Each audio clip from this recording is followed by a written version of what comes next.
جب اللہ پاک کسی انسان سے محبت کرتا ہے تو اس پر یہ چار نشانیاں ظاہر ہوتی ہے۔ ہر شخص یہ جاننا چاہتا ہے کہ اللہ تعالیٰ اس سے ناراض ہے یا پھر راضی ہے، لیکن سوال تو یہ پیدا ہوتا ہے کہ انسان کو کیسے پتہ چلے کہ اللہ تعالیٰ کی پاک ذات اس سے راضی ہے یا نہیں؟ تو آج ہم اسی کے بارے میں بات کریں گے کہ جب اللہ تعالیٰ کسی انسان سے راضی ہوتا ہے تو اس انسان پر وہ کون سی چار نشانیاں ہیں جو ظاہر ہوتی ہے، جس سے اس انسان کو سمجھ جانا چاہیے کہ اللہ تعالیٰ کی ذات اس سے راضی ہے۔ ناظرین، حضرت موسیٰ علیہ السلام اللہ تعالیٰ سے ہم کلام ہوا کرتے تھے، یعنی کہ اللہ تعالیٰ سے باتیں کیا کرتے تھے۔ انہوں نے اللہ تعالیٰ سے فرمایا، اے میرے معبود، تیرے راضی ہونے کی نشانیاں کیا ہے؟ تو خالق کائنات نے فرمایا، اے موسیٰ، جس بندے سے میں خوش ہوتا ہوں تو میری راضی ہونے کی سب سے پہلی علامت یہ ہے کہ میں اس کے گھر بیٹی جیسی رحمت کو بھیجتا ہوں۔ جس بندے کے گھر بیٹی پیدا ہو جائے تو سمجھ لینا کہ اس بندے سے میں راضی ہوں۔ ناظرین، جو بندہ دین اسلام کی شریعت کے مطابق اپنی بیٹی کی تربیت کرتا ہے، اپنی بیٹی کو جوان کرتا ہے، یعنی اپنی بیٹی کو دین کا علم سکھاتا ہے، اور جوان ہو جانے کے بعد اس بیٹی کا نکاح کر کے اس کو رخصت کر دیتا ہے، تو ایسے بندے کے متعلق اللہ تعالیٰ نے فرمایا کہ میں ایسے بندے سے راضی ہوتا ہوں، اتنا خوش ہوتا ہوں کہ اس بندے کو قیامت کے دن بغیر حساب کتاب کے میں جنت میں داخل کروں گا۔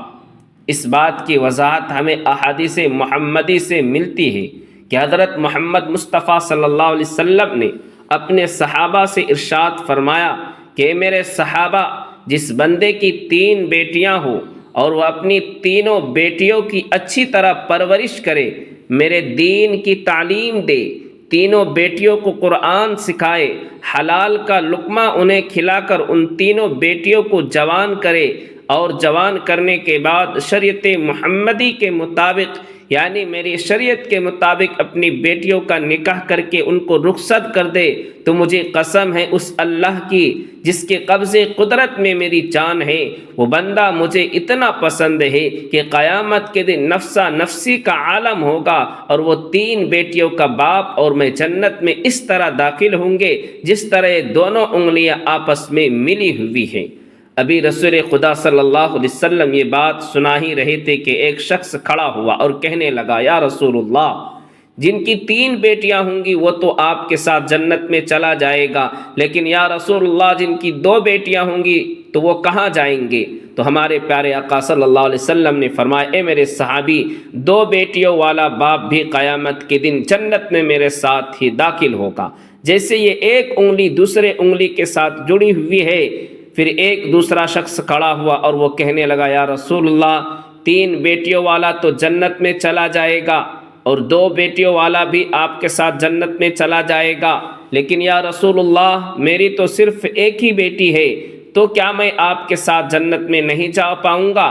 یا رسول اللہ، اس نعمت سے میں محروم ہو گیا۔ تو سرور کائنات نے فرمایا، اگرچہ جس شخص کی ایک بیٹی بھی کیوں نہ ہو، لیکن اگر وہ اپنی بیٹی کو حلال کا لقمہ کھلائے، اپنی بیٹی کو جوان کرے اور دین کی تعلیم دے، اس کا نکاح کر کے اس کی رخصتی کرے، تو ایک بیٹی والا بھی قیامت کے دن جنت میں میرے ساتھ ویسے ہی ہوگا جیسے یہ دونوں انگلیاں ایک دوسرے کے ساتھ جڑی ہوئی ہے۔ پھر تیسرا شخص کھڑا ہوا اور رونے لگا، اس کی آنکھوں میں آنسو آ رہے تھے۔ تو رسول خدا نے فرمایا، اے شخص، تمہیں کیا ہوا؟ تم کیوں رو رہے ہو؟ تو وہ کہنے لگا، یا رسول اللہ، میں تو اس نعمت سے محروم رہ گیا ہوں۔ تو رسول اللہ نے فرمایا، اے شخص، بتاؤ تو صحیح کیا ہوا؟ تو وہ شخص کہنے لگا، یا رسول اللہ، میری تو ایک بھی بیٹی نہیں ہے، تو پھر میں کہاں جاؤں گا؟ میں تو آپ کے ساتھ جنت میں نہیں جا پاؤں گا۔ تو سرور کونین نے فرمایا، اے شخص، کیا تمہاری بہن ہے؟ اس شخص نے کہا، جی یا رسول اللہ، میری ایک بہن ہے۔ تو رسول اللہ نے فرمایا، اپنی بہن کے منہ میں حلال کا لقمہ ڈالو، یعنی اس کو حلال رزق کھلاؤ، اپنی بہن کی پرورش کرو، اس کو دین کی تعلیم دو، اس کو قرآن کی تعلیم دو، شریعت کے مطابق اس کا نکاح کر کے اسے رخصت کر دو، تو قسم ہے رب ذوالجلال کی، قیامت کا دن ہوگا، نفسا نفسی کا عالم ہوگا، تو میں اور تو جنت میں ایسے ہوں گے جیسے یہ دونوں انگلیاں ایک دوسرے کے ساتھ جڑی ہوئی ہے۔ تو ناظرین، یہ ہے بیٹی کی شان و مرتبہ، بیٹی اللہ کی رحمت ہوتی ہے۔ پھر اللہ تعالیٰ نے حضرت موسیٰ علیہ السلام سے فرمایا، اے موسیٰ، میرے خوش ہونے کی دوسری نشانی یہ ہے کہ میں جس قوم سے راضی ہوتا ہوں تو دولت بخیلوں کے ہاتھ سے نکال کر سخی لوگوں کے ہاتھوں میں دے دیتا ہوں، اور جب سخی لوگوں کے ہاتھ میں پیسہ آ جاتا ہے تو پھر اس قوم میں خوشحالی، امن، سکون اور چین آ جاتا ہے، قوم کا ہر بندہ خوش نظر آتا ہے۔ اگر حکومت کرنے والے لوگوں میں سے سخی لوگ ہو اور نیک لوگ ہو تو سمجھ لینا کہ میں اس قوم پر راضی ہوں۔ اللہ تعالیٰ نے حضرت موسیٰ علیہ السلام کو اپنے خوش ہونے کی، اپنے راضی ہونے کی تیسری نشانی یہ بتائی کہ جس شخص کے ماں باپ اس سے راضی ہے تو سمجھ جانا میں بھی اس سے راضی ہوں، اور جس شخص سے اس کے ماں باپ راضی نہیں ہے تو اللہ تعالیٰ بھی اس شخص سے راضی نہیں ہے۔ اور اس بات پر آپ خود غور و فکر کر کے دیکھیں، اپنے آس پاس نظر دوڑائے، آپ کے محلے میں یا آپ کی بستی میں کوئی نہ کوئی ایک گھر ایسا ضرور ہوگا کہ جس گھر میں اس شخص سے اس کے ماں باپ راضی ہوتے ہیں، خوش ہوتے ہیں، تو ایسا شخص ہمیشہ اپنی زندگی میں کامیابی حاصل کرتا ہے۔ اور کہیں نہ کہیں آپ کے آس پاس کوئی ایسا گھر بھی ہوگا جس میں اس بندے سے اس کے ماں باپ راضی نہیں ہوتے، نہ خوش ہوتے ہیں، وہ اپنے ماں باپ کی فرما برداری نہیں کرتا، تو ایسا شخص اپنی زندگی میں ہمیشہ ناکام ہی رہتا ہے، اس کے کام ہوتے ہوتے رک جاتے ہیں اور رزق میں کمی ہونے لگتی ہے۔ تو میرے عزیزو، اپنے ماں باپ کی خدمت کرو، اپنے ماں باپ کی عزت کرو، اپنے ماں باپ کو راضی کرو، ماں باپ کو خوش رکھو، ان سے دعائیں لو، ان کا حال پوچھو، ان سے محبت سے تھوڑی دیر گفتگو کرو، اور اگر تمہارے ماں باپ تم سے ناراض ہے، ناخوش ہے، تو انہیں راضی کرو، ان سے معافی مانگو، اور اللہ تعالیٰ جس بندے سے خوش ہوتا ہے اس بندے کو اپنے ماں باپ کی خدمت میں لگا دیتا ہے۔ آپ نے یہ سنا ہی ہوگا کہ ماں باپ راضی تو خدا بھی راضی، تو اپنے ماں باپ کی عزت کرو، ان کی فرما برداری کرو، نیک بنو۔ اللہ تعالیٰ نے حضرت موسیٰ علیہ السلام سے اپنے راضی ہونے کی اور اپنے خوش ہونے کی چوتھی نشانی یہ بتائی کہ جس بندے سے میں خوش ہوتا ہوں، جس بندے سے میں راضی ہوتا ہوں، جب سردیوں کا موسم آتا ہے، جب بہاریں ٹھنڈی ہوتی ہے اور ایسے موسم میں ہر بندہ نرم گرم بستروں میں سویا ہوا ہوتا ہے اور سکون کی سانسیں لے رہا ہوتا ہے، اور جب وہ رات کا دوسرا پہرا ہوتا ہے تو سردی کی رات کے دوسرے پہرے سردی زیادہ بڑھ جاتی ہے، تو اللہ تعالیٰ فرماتا ہے کہ جب رات کا دوسرا پہرا آتا ہے تو میرا جو بندہ اس سردی میں اٹھتا ہے اور وہ ٹھنڈے پانی سے وضو کرتا ہے اور وہ میری عبادت میں اپنے سر کو میرے سامنے جھکاتا ہے، میری محبت میں اپنے سر کو جھکاتا ہے، ایسے شخص سے بھی میں محبت کرتا ہوں اور میں ایسے شخص سے ہمیشہ راضی رہتا ہوں۔ تو ناظرین، کچھ لوگ یہ سمجھتے ہیں کہ اللہ تعالیٰ نے جن لوگوں کو دولت سے نوازا ہے، جن لوگوں کو عزت سے نوازا ہے، جن کا بڑا کاروبار ہے، بڑی گاڑیاں ہیں، بڑا گھر ہے، تو ایسے شخص سے اللہ پاک خوش ہے، لیکن ایسا نہیں ہوتا بھی ہے اور انہیں بھی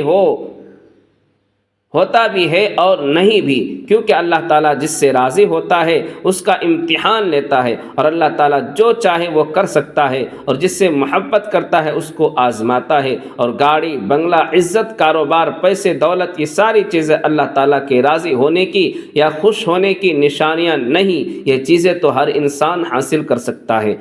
جو اس کے لیے دن رات محنت کرتا ہے۔ آپ حضرت ابراہیم علیہ السلام کی زندگی دیکھیں۔ حضرت ابراہیم علیہ السلام اکیلے تھے جو اللہ پر ایمان رکھتے تھے، جو بتوں کی پوجا نہیں کرتے تھے، اسی لیے ان کے والد بھی ان کے خلاف ہو گئے، انہیں آگ میں ڈالا گیا،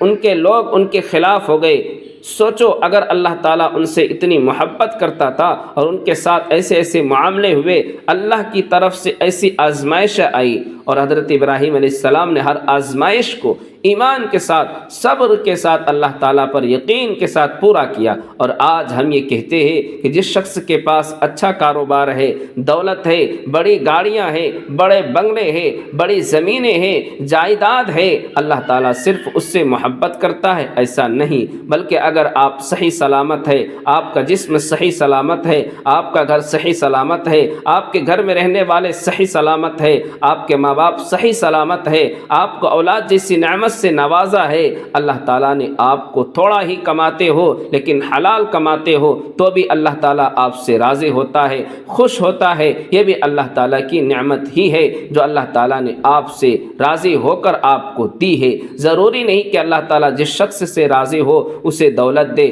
اسے گاڑی دے، بنگلہ دے، دنیا کی عیش و آرام دے۔ اللہ تعالیٰ ہر شخص کو ہر طرح سے آزماتا ہے۔ اللہ تعالیٰ نے اپنے نبیوں کو آزمایا تو ہم تو اس کے بندے ہیں۔ حضرت ایوب علیہ السلام کو اللہ تعالیٰ نے بہت ساری دولت دی تھی، لیکن آخر میں اللہ تعالیٰ نے ان سے وہ دولت واپس لے کر ان کا امتحان لیا۔ حضرت یوسف علیہ السلام کو غلام بنا کر